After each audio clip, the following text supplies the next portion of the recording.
어떤 것인지 좀 더 자세히 설명을 드리도록 하겠습니다. 여기에 두 개의 스프링이 있는데요. 하나는 TMA로 만들어져 있는 스프링이고 하나는 스테인리스 스틸로 만들어져 있는 스프링입니다. 어떤 것이 더 force deflection rate가 클까요? 다른 말로 하면 어떤 것이 더 스티프할까요? 또 다른 말로 하면 어떤 게 더 스프링 컨스턴트가 큰 것일까요? 우리의 경험에 의하면 TMA보다 스테인리스 스틸이 더 뻣뻣하기 때문에 스테인리스 스틸이 더 스티프하다고 볼 수가 있겠습니다. 그래서 보라색이 TMA고 파란색이 스테인리스 스틸이라고 하면 이렇게 액티베이션 시켜보면 force deflection 커브가 스테인리스 스틸이 훨씬 더 스티프하기 때문에 이 기울기가 큰 걸로 봐서 이쪽 스테인리스 스틸의 스프링 컨스턴트가 더 크다라고 하는 것을 볼 수가 있죠.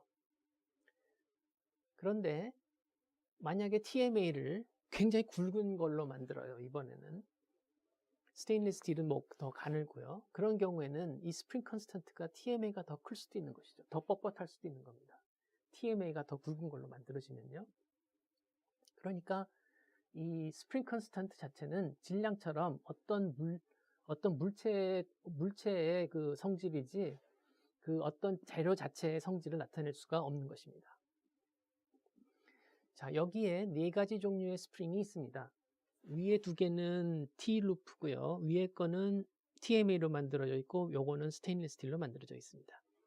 요것도 같은 0170이요 TMA로 만들어져 있고 요거는 0160이 더 똑같은 재료임에도 불구하고 가는 걸로 만들어져 있고 쉐이프도 다 다릅니다. 그래서 이 네 개의 스프링에 스프링 컨스턴트가 전부 다 각양각색으로 나타날 텐데요.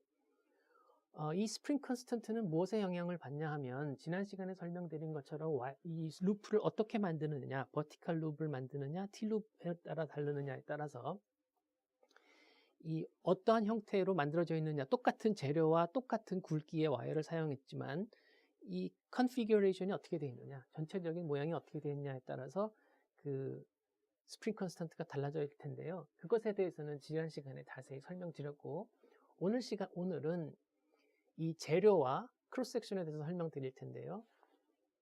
위에 있는 스프링과 밑에 있는 스프링은 컨피규레이션은 똑같은데 굵기도 똑같고 다만 재료가 다릅니다. 그래서 하나는 TMA고 하나는 스테인리스 스틸이기 때문에 재료에 따라서도 이 스프링 컨스턴트가 달라질 수가 있겠습니다. 이번에는 똑같은 재료, 그 다음에 똑같은 형태로 만들어져 있는데 굵기만 다른 상태예요. 그래서 이 와이어의 굵기가 어떻겠냐에 따라서도 스프링 컨스턴트가 달라질 수가 있겠습니다. 그래서 이 컨피규레이션은 우리가 sul자가 얼마든지 모양을 디자인해서 바꿀 수가 있는데 어떤 하나의 와이어를 주면은 그 와이어는 매테리얼 크로스 섹션이 정해져 있기 때문에 sul자가 재료 자체를 바꾸기 전에는 변경시킬 수가 없는 것이죠. 그래서 재료를 어떻게 선택하느냐의 문제는 바로 매테리얼과 크로스 섹션의 셀렉션에 있습니다. 그래서 그런 것이 어떻게 스프링 컨스턴트에 영향을 주는지 먼저 재료에 관한 영향을 보도록 하겠습니다. 재료는 크게 여러 가지 재료를 사용하게 되는데 보통은 스테인리스 스틸, 그 다음 베타 티테니움, TMA 또는 나이타이를 많이 사용합니다. 과거에는 크로미움 코발트, 상품명으로 엘질로이라는 것도 사용을 했었고 또 나이타이가 나오기 전에는 나이티놀이라고 하는 와이어가 잠시 나오기도 했었습니다. 하지만 최근에는 스테인리스 스틸, TMA, 나이타이 이렇게 많이 쓰는 추세가 되고 있지요. 자, 여기에 아까 그런 기계에다 걸어놓고 이제 다시 한번 늘려보겠습니다. 그래서 어떠한 와이어를 저기다 걸고 원래 기준을 보기 위해서 이렇게 왼쪽에다 하나를 더 그려놓고 이쪽 거를 한번 당겨보도록 하겠습니다. 그래서 일정한 힘을 줘서 이렇게 당기면 원래 길이에서부터 이마만큼 늘어나는 걸 볼 수 있습니다.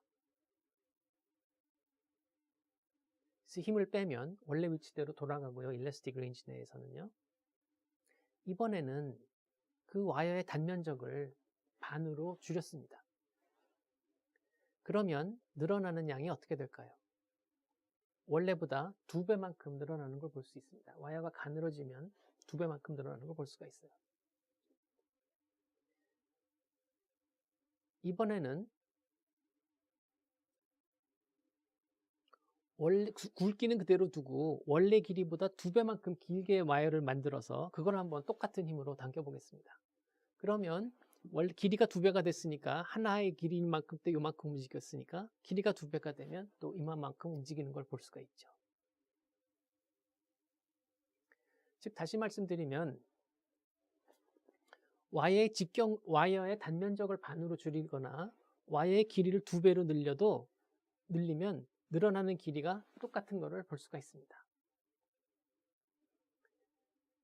그러니까 와이어의 굵기나 와이어의 길이에 따라서 저 스프링 컨스턴트가 달라지는 것이죠.